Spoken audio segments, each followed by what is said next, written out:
Assalamualaikum warahmatullahi wabarakatuh. Saudara-saudaraku sebangsa setanah air yang kami cintai, yang kami banggakan dimanapun Anda berada. Alhamdulillah, pada kesempatan yang berbahagia ini bisa menyapa kembali saudara-saudaraku semua. Mudah-mudahan saudara-saudaraku semua tetap dalam kesehatan dohiron wabatinan, diberi keselamatan oleh Allah Subhanahu wa taala, keberkahan dunia wa ukhrotan. Allahumma amin. Ini ada suatu tulisan yang menarik, sebuah artikel yang menarik. Kita semua tahu kenapa VOC mendatangkan Utsman bin Yahya ke Indonesia. Tidakkah kita berpikir ke arah situ? Lah, ini adalah tulisan yang akan menampar kalian semua, khususnya para santri atau yang pernah mondok di pesantren.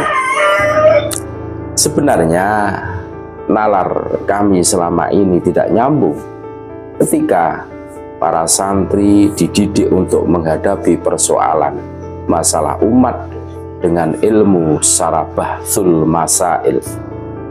Akan tetapi begitu hadir persoalan ba'alwi, malah dianjurkan mengedepankan prasangka yang baik atau husnudzon.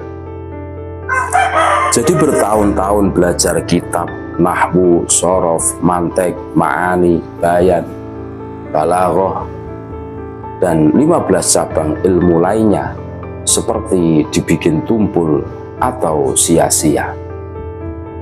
Perbudakan spiritual sulit dihentikan kecuali mereka mendapatkan hidayah dari Allah. Banyak sekali perilaku-perilaku buruk yang dipertontonkan oleh golongan klan Ba'alwi di hadapan masyarakat luas tentang akhlak, adab, dan kesopan santunan di depan umum. Namun hal itu tidak ada sekalipun orang yang katanya ahli agama yang berani menasihati sebelum adanya tesis Kiai Haji Imaduddin Utsman Al-Bantani. Seorang pembaca handal pasti akan mengerti maksud dari tulisan ini sebelum saya uraikan panjang lebar, meskipun hanya membaca judulnya saja.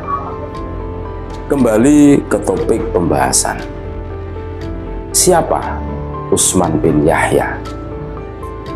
Utsman bin Yahya adalah antek penjajah yang sengaja didatangkan VOC untuk melemahkan perjuangan kaum muslimin pribumi melawan penjajah Belanda pada masa itu. Dengan pengetahuan agama yang ia miliki, Utsman bin Yahya sering membuat fatwa-fatwa bahwa pribumi haram melawan penjajah Belanda. Fatwa tersebut beredar luas di internet semenjak terbukti bahwa Habib Ba'alwi bukanlah keturunan Nabi, melainkan hanya mengaku-ngaku saja. Pada masa itu, Belanda sengaja mendatangkan orang yang mengerti agama untuk membantu penjajahannya ke Indonesia. Sebab Belanda sendiri tahu kekuatan orang Indonesia itu karena persatuan ruh Islam yang ada di masing-masing hati pribumi. Dengan demikian, jangankan untuk menang, impas saja susah. Apa hubungan Ba'alwi dengan Utsman bin Yahya?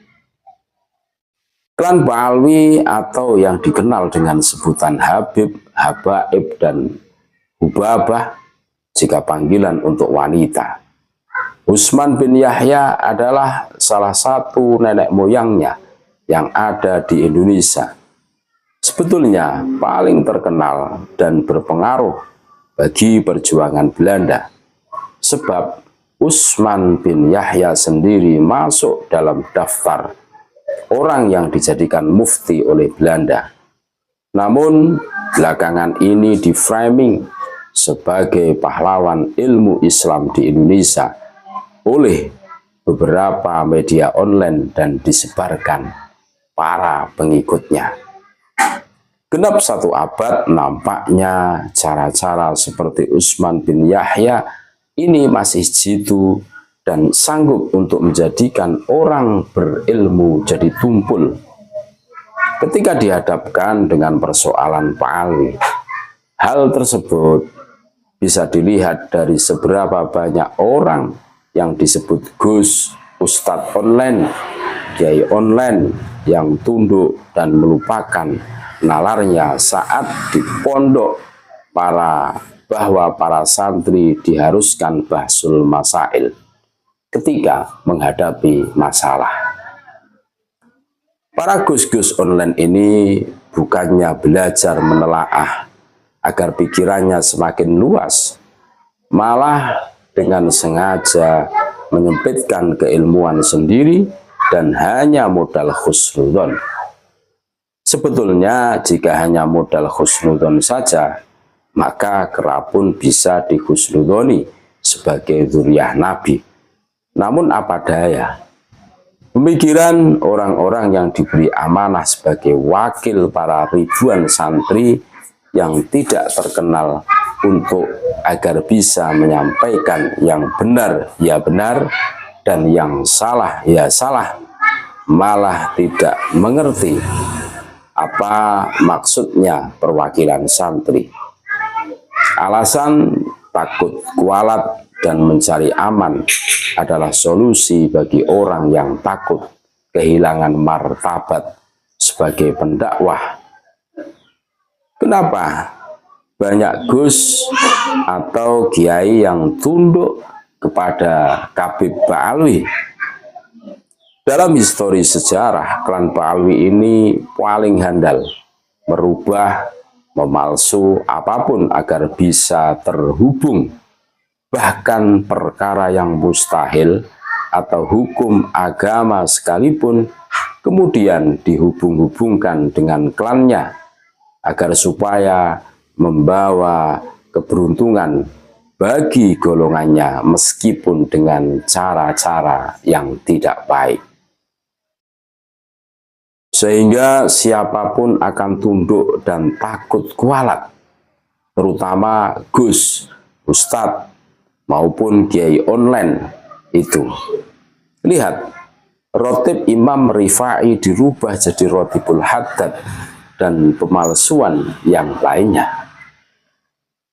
Jadi intinya, klan ini memang dari zaman nenek moyangnya, permainannya hanya di seputaran agama saja untuk membodohi orang agar bisa dibikin babak belur pemikirannya, karena ini memang tujuannya, sehingga bisa dijadikan budak-budaknya meskipun orang tersebut bergelar gus, ustadz, atau kiai, atau orang berilmu sekalipun.